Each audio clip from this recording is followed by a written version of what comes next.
These are the 6 listed complications that you often see in the textbooks and in the literature.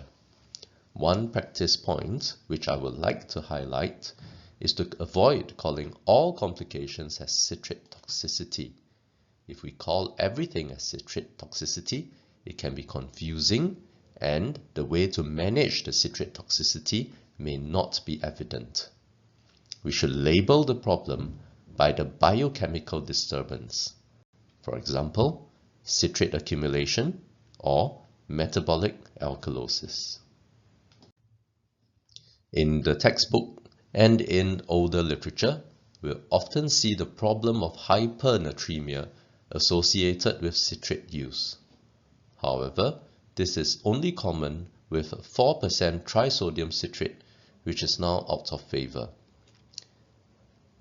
4% trisodium citrate has a concentration of 420 millimoles per liter of sodium. It is also a problem when using acid citrate dextrose with 224 millimoles per liter of sodium. Citrated replacement solutions are now lower, or in fact physiologic, in terms of sodium concentration with 136 millimoles per liter of sodium. Citrate can also chelate magnesium and cause hypomagnesemia. Serum magnesium levels should be monitored regularly at 12 or 24-hourly intervals. Consider adding magnesium to dialysate or replacement, especially when prolonged treatment on CKRT is expected. However, magnesium should not be added to citrated fluids, or the citrated fluids will lose its effectiveness. This is a very simplified magnesium protocol that my center practices, in which for every 5-liter bag, we will add on 1 ml of magnesium sulfate. And this will give us a total magnesium of 0.9 millimoles per liter, with the dialysate magnesium originally at 0.5 millimoles per liter.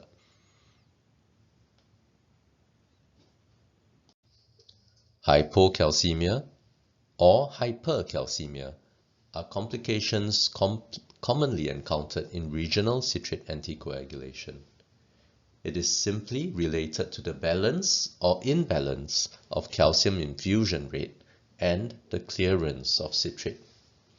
A patient will get hypercalcemia if there is excessive replacement or if there's inadequate clearance of the calcium citrate complex. A patient would also get hypocalcemia if there is inadequate replacement or accumulation of free citrate in the blood, and the citrate binds the free ionized calcium in the patient's bloodstream. Alkalosis is also common with the administration of citrate.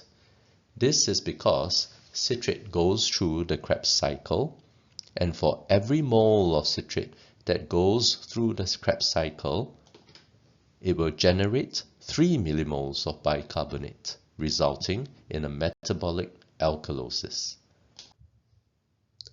Acidosis is a common complication also encountered with citrate use.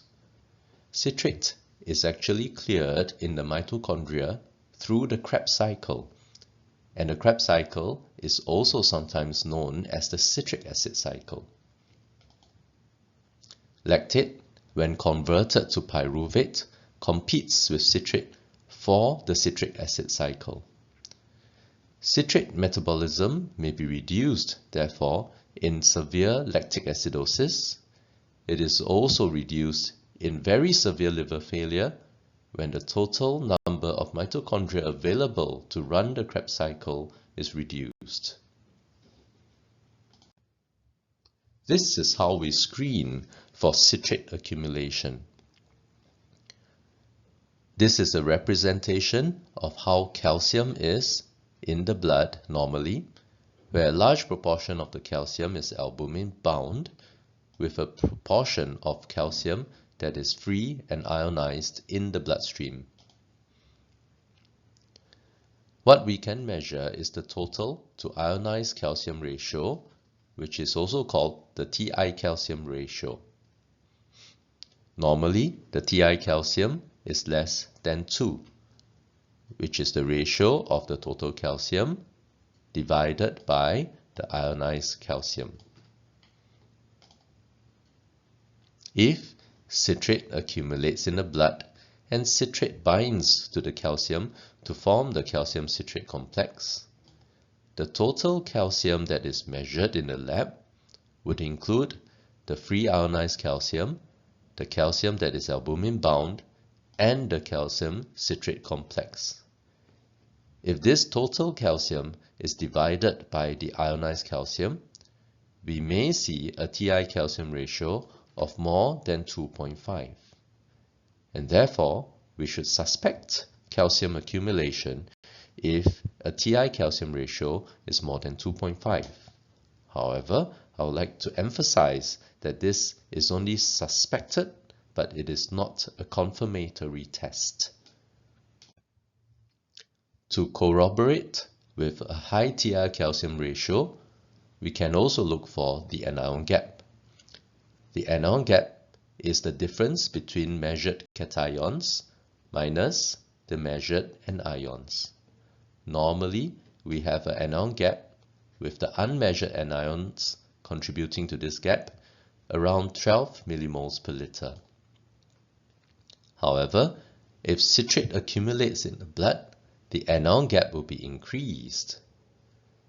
And coupled with a high TI calcium ratio, this would strongly suggest accumulation of the citrate.